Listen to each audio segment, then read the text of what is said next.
Beyond the Gates spoilers tease that Leslie makes Ted wince when she refuses him, not out of spite, but because she simply does not need what he is selling. Ted came with a polite, practiced smile and a request that was almost a favor in disguise: sign away a thin slice of her future for the ease of the present, agree to a covenant that would smooth a few local skids, and in return Ted would bend certain municipal clocks so Leslie's new property could be habitable months ahead of schedule. He assumed she would take it. He assumed desire and impatience would override principle. He assumed that an inheritance, no matter how advertised, felt fragile in a town that measured worth in property lines and bloodlines. The mistake he made was in assuming a woman who had been taught by catastrophe how to count her losses would be easily bought. Leslie's voice when she said no was not triumphant or vindictive, it was careful, cold at the edges, like a hand drawn slowly from warm water. She had rehearsed the answer in a dozen different leaden ways over the week, in bathrooms,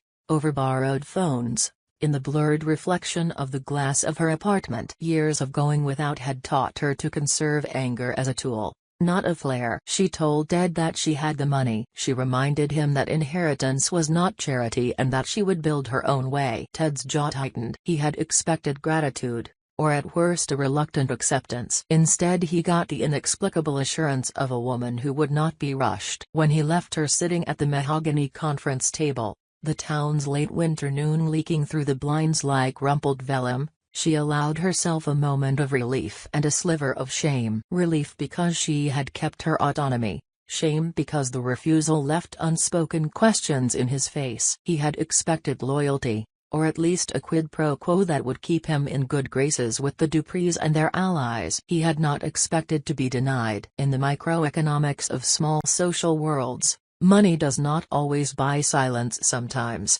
money buys stubbornness, a stubbornness that feeds on a particular sort of furious freedom. If Ted had misread her, Leslie had misread her town. The Duprees had their eyes everywhere. The family name came stamped into the local architecture in the jagged stonework of the Main Street Bank, the bronze plaques at the university library, the private law practice that still smelled faintly of leather and old smoke. They were not merely rich. They were the scaffolding that allowed the town to appear whole. And they were, in the way big predators are, tolerant of certain irritants: a lone gambler, a disgraced journalist, a wealthy widow who chose to build a life on the edge of their domain. Leslie was not yet an irritant. She would not be if she took Ted's concession. But she had other plans. Her mother, Barbara, had always been the thing that gathered both the heat and the cold in Leslie's memory. Barbara's fall, the slow unspooling of career, the whispered accusations,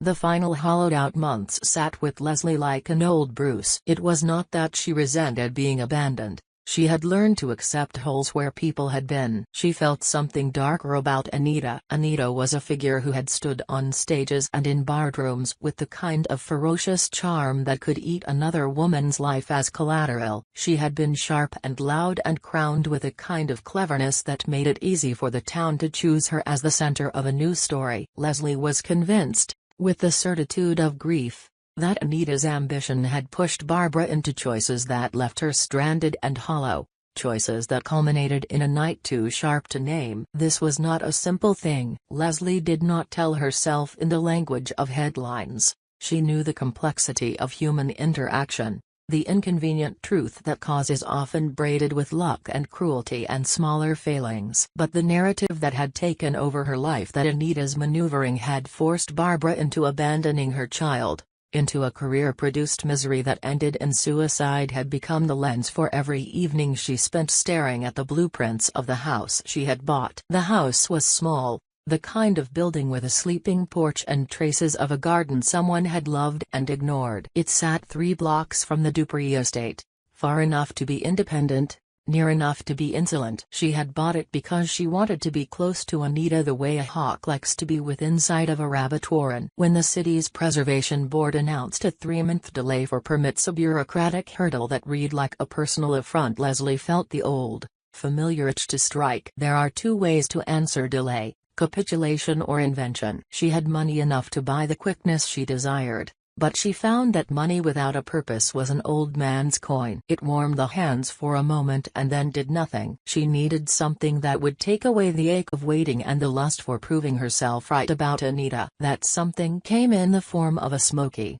fragrant room in which card tables and velvet curtains took shape like a particular kind of promise. The casino owner was introduced to her as Mr. Larkin, a man with a voice scraped smooth by decades of deals. His business smelled of polished metal and wayward perfume, of coin and the kind of negotiation that never quite leaves you. He had the look of people who had learned that conditional favors are the currency that builds influence. He did not make promises he would not keep. He merely rearranged the shape of requests so that his needs sat neatly under the guise of generosity. When he spoke of financing a fast track for Leslie's renovations, he offered it like a game, a set of terms that included money in exchange for a service she would have to accept later. The service was unspecified, and that is the moment where morality begins to blur with necessity. Leslie was tempted, and the temptation was not merely the acceleration of scaffold and paint. It was the taste of operating in a world that did not measure her in stories other people had told about her mother. It would allow her to move physically closer to the Duprees,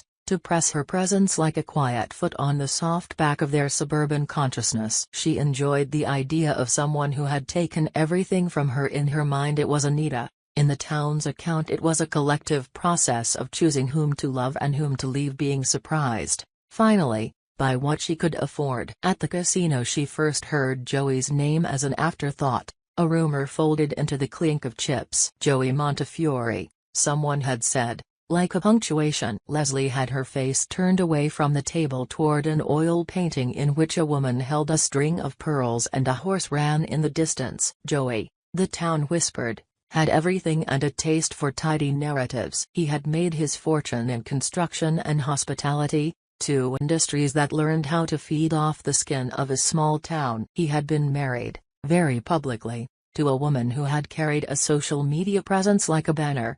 And their divorce had been quieter, an old-fashioned separation of assets and affection. He was single. He was interesting. He was, to Leslie's particular sensibility, dangerously curious about the Dupree empire. She met him later that evening, introduced by Mr. Although Leslie suspected arrangement was exactly what it was. Joey stepped into the room with a kind of casual armor, good clothes, a watch that fit like a punctuation mark on his wrist, a manner that placed him slightly aloof. He smiled at Leslie as if he enjoyed the mild scandal of an unknown woman who had bought a house in disputed territory. The two of them spoke about neutral things at first, architecture and travel and the odd squeal of a town that changed its face when money decided to stay, and then, like instruments attuned to the same key, they shifted together toward more dangerous subjects, family loyalties, buried histories, and the easy ways people trade reputation for safety. Leslie was acute enough to observe the fold in Joey's expression whenever the Dupree name was mentioned. The Duprees were not merely something he respected, they were something he studied. There was an edge in his curiosity, the kind of interest someone shows when they see a massive entity and wonder where its seams are. He delighted in flattering knowledge, the Dupree philanthropy that masked a web of receding investments, the small legal entities that funneled public projects into private hands, the quiet men who were often present in public but notorious in private. With every fact he unfurled, Leslie felt a new alliance being wrought between them, a bracing warmth that was not yet affection but the start of a mutual instrument. Vanessa was a different color in that palette. She was the public face that sometimes moved with Joey. She had the look of surfaces curated and polished until they shone, eyes like glass traps, lips that practiced smiles often enough to make them look effortless. She arrived at the casino the night Joey introduced Leslie with a late exhale, as if the room were an atmosphere she had learned to inhale. Leslie watched Vanessa move towards the table with the same interest one would show watching a bird of prey approach a picnic, elegant, efficient, a poised predation. There was a moment when Vanessa's gaze slid to Leslie, and 1,000 invisible wires hummed. Vanessa registered Leslie, the woman who had refused Ted, who had chosen a house near the Dupree margins, and in that register Vanessa's face became a map of possible calculations. Joey's relationship with Vanessa was, from outside, economic and performative. The town had watched them at fundraisers and gallery openings, where their smiles were synchronized like synchronized swimwear. There were whispers that Joey kept Vanessa as much for the image as for anything else. There were other whispers that Vanessa herself knew how to turn image into currency and was not one to surrender without producing profit. The important thing for Leslie, in that first week of observation, was that Joey's attention could be tasked. It could be read, directed, and possibly bought like a favor if she were willing to pay the subtle prices Mr. Larkin was hinting at. Joey's curiosity about the Dupree's underside made him useful. Vanessa's entanglement with him made her fragile in a way that a determined person could exploit. Leslie took it slowly. She refused to let appetite outpace reason. To feed on vengeance without strategy is to starve on the road, and she did not want to waste the debt her mother's life had apparently left her. She wanted to know, in deliberate ways, how Anita's influence had worked. What sort of pressure had been applied to Barbara until the woman who once laughed at midnight no longer had a place at her own table? She read old articles, she visited old theaters where Anita's name still went out like a scent, and she listened at the edges of conversations where men and women who had long ago accepted compromises told stories with the kind of frankness that comes when you are drunk enough not to fear reputations. There were hints a dismissed complaint here, a questionable casting there, a refusal to produce a film that would have given Barbara a ledge back into the world. Put together, the suggestions formed a shape that was cruel and strategic. It suggested that Anita had chosen the path of ruthless ambition at the expense of others, that she had not merely ascended but had pushed others off the ladder in the way mountain climbers sometimes dislodge loose stones. At the same time, the Dupree's presence could not be ignored. Their house was like a fossilized court, with ivy and crenellations and a driveway that unrolled like a black snake. They held a private dinner for select owners the month Leslie's renovation permit was delayed. The invitation list intentionally or not read like a map of influence, and when Leslie purchased a ticket, under the pretense of being a new benefactor of the town's art museum, she found herself there with Joey and Vanessa and a dozen others. A sheep in the lion's den wearing a color the lion was allergic to. The evening atmosphere was lacquered and soft, the Dupree matriarch gliding through it with the varied perpetrations of someone who had come to embody both generosity and tribunal. Anita arrived like a script she had been born to recite, lovely, unsparing, a woman who filled the room without needing to claim its center stage. Leslie felt the old orbit tug. Every plan she had made felt the subtle gravity of Anita's presence. She watched Anita move, saw how men parted like waves and women pinned their smiles into the shape of worship. Something in Leslie wanted to stand up, to tell the world the story of Barbara right there by the hors d'oeuvres, to dismantle the polite decorum with a truth. Something else, perhaps the same thing that made her refuse. Ted knew that truth wielded badly is a blade pointed at one's own feet. Instead, she allowed herself the smaller, cruel pleasure of being visible, the way touchingly small details can sting more than any shouted accusation. She wore the necklace that had belonged to Barbara for a season, a simple chain with a small, faceted stone. She made a point of lingering near the sculpture that had been donated in Barbara's memory, touching the base as if she were the one who had a right to the name affixed there. Her behavior registered as provocation to a few and simple eccentricity to others. And to Anita,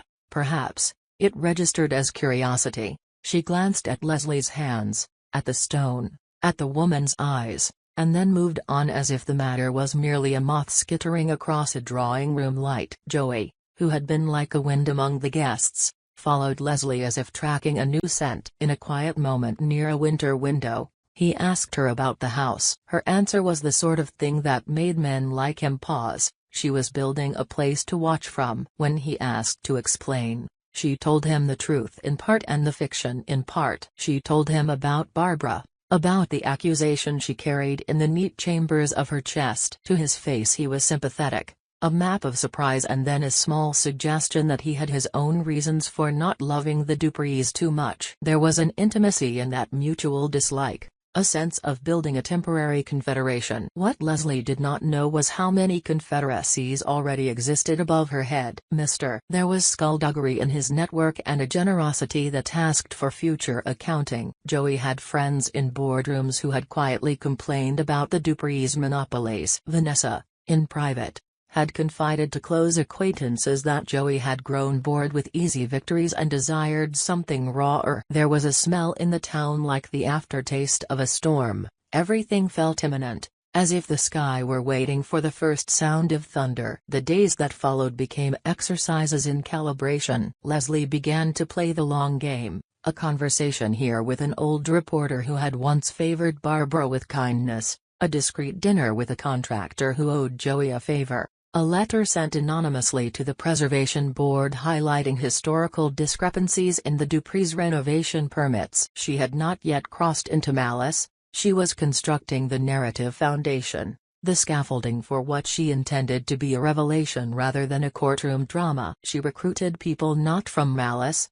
but because she realized that revenge is, at its most functional, a series of logistical achievements. You must move rails, orient levers, and find the door that opens at certain hours. Small victories accrued. Joey was an ally in tone, not yet in deed. He would speak to a mutual contact, float a rumor as though it were nothing, and then lean back and watch as the town reconsidered its assumptions. Vanessa, watched by Leslie from the edges of parties, she became less amused at Joey's casual cruelty and more sharply attuned to the costs of being in an arrangement that was now about to be disrupted by someone who had money and a memory. It is one thing to be rich in a small town, it is another to be invited to bend the rules by someone who knows the exact points where those rules crack. In the middle of this slow war of insinuation and allegiance, an event occurred that stopped the town mid-breath. On a Wednesday afternoon, when the scaffolding around her new house looked like a rib cage,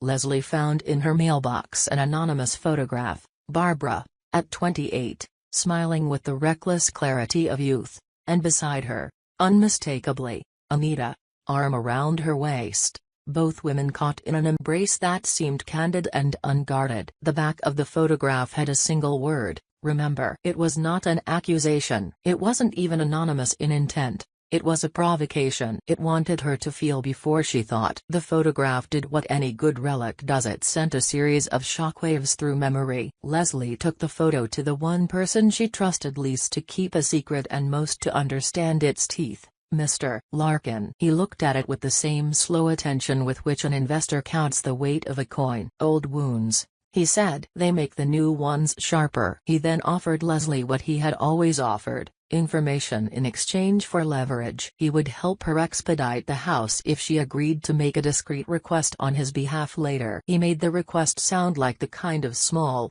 moral ambiguity that was no threat to a person of character. In his mouth, favors were always practical, not entirely pleasant, but necessary. Leslie felt the familiar trade-off rise in her chest: money now, power later. But power for what? The photograph made the truth porous. If Anita and Barbara had been friends once, if their histories were not simply linearly villainous, then the narrative Leslie had carried in her head for years needed re-evaluation. She felt a quick panic, a sense of having spent months sharpening an instrument for a target that might be only half there. Yet the photograph did not absolve Anita. It complicated her. Complication is its own danger. It allows others to slip through your fingers. The knowledge of hurt remained, and the clean shape of revenge now threatened to dissolve into the messy, human truth of two women who had once, perhaps, loved one another. Here, in that tangled place, the town's darker centers began to stir. A series of anonymous messages appeared at the Dupree estate,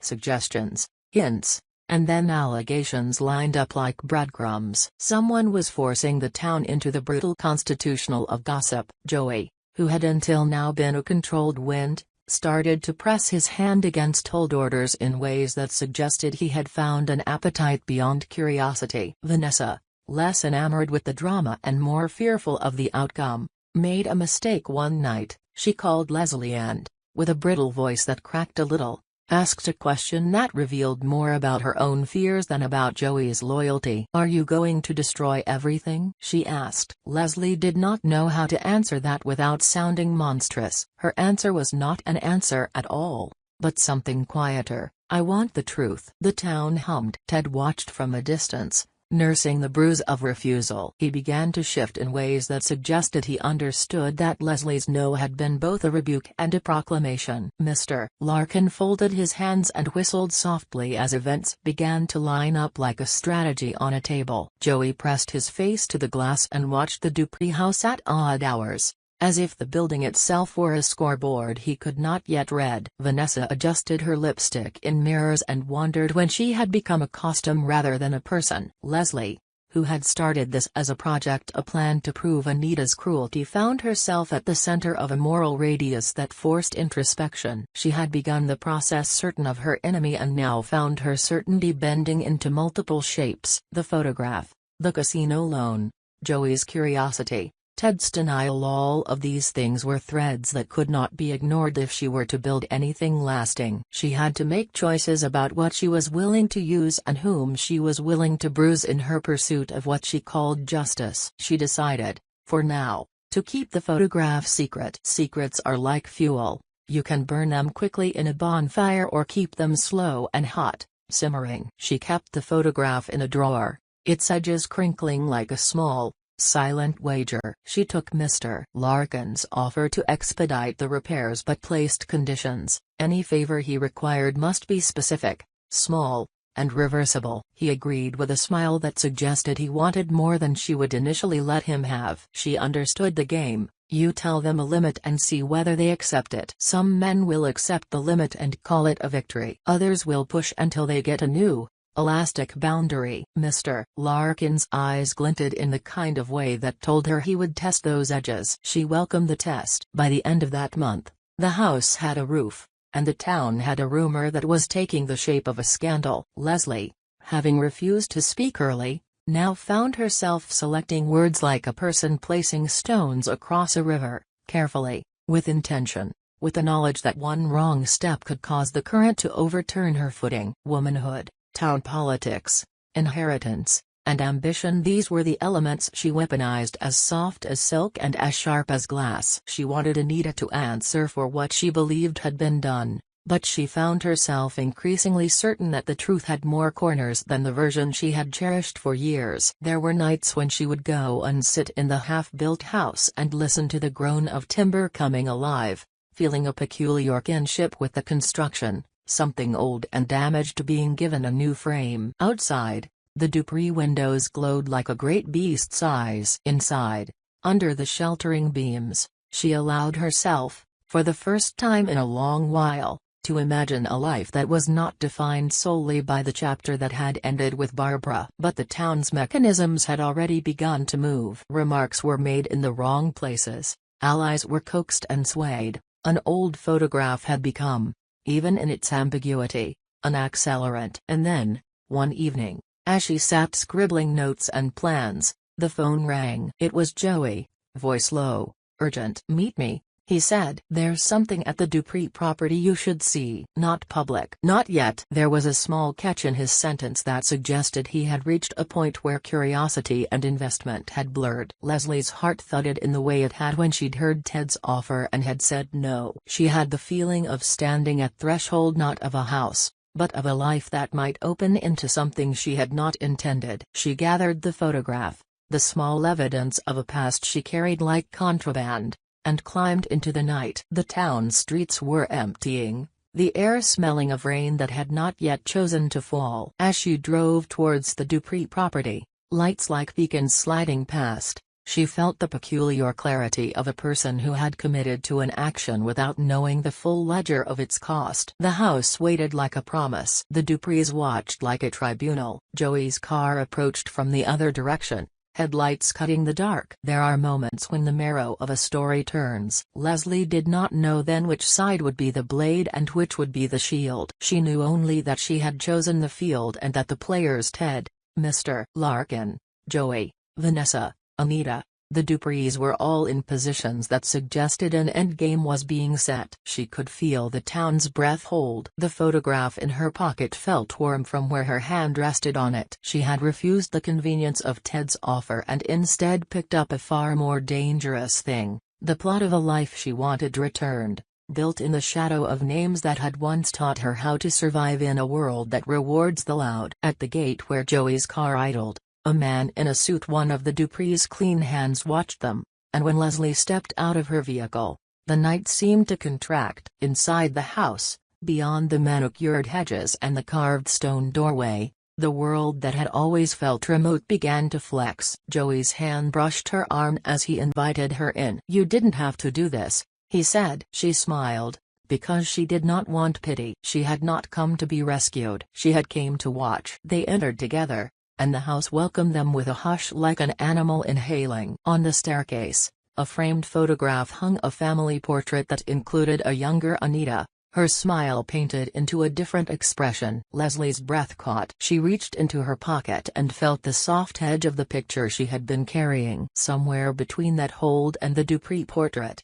the night folded, and the story folded over with it, poised on the cusp of revelation.